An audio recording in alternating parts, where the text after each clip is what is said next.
আজকে আমি অনেক দিন পর একটা 2 টায়ার কেকের অর্ডার পেয়েছি, তাই ভাবলাম তোমাদের সাথে পুরো কেকের ডিজাইনটা আমি শেয়ার করি। আর কেকের ওপরে দেখলেই আমি প্রথমেই তোমাদেরকে এই জন্য আমি দেখিয়ে দিলাম, আমি কিন্তু এখানে কাঠির মতো কোনো স্টিক ইউজ করিনি। আমি এখানে একটা স্ট্র ইউজ করেছি, আর এটা আমি দিয়েছিলাম কেকের মাঝখানে যাতে কেকটা পড়ে না যায় কোনোভাবে। আর এখানে আমি কাঠের স্টিক ইউজ করি না, কারণ অনেক সময় কি হয় যে বার্থডে কেক অনেকেই মুখে লাগিয়ে দেয় বা কেকের ওপর মুখ দিয়ে দেয়, তখন কি হয় স্টিকটা যেহেতু চোখা থাকে তাই কিন্তু মুখের ভেতর ঢুকে যাওয়ারও একটা চান্স থাকে।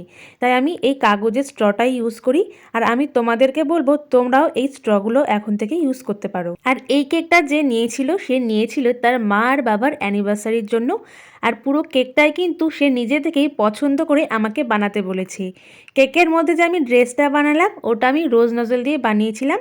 তারপর আমি স্টিকারটা তো অ্যাড করেইছি, আর তার সাথে আমি কিন্তু এখানে অরিজিনাল কিছু রোজও দিয়েছিলাম। কেকটার দাম আমি কত নিয়েছিলাম জানো? কেকটার দাম নিয়েছিলাম মাত্র 500 টাকা।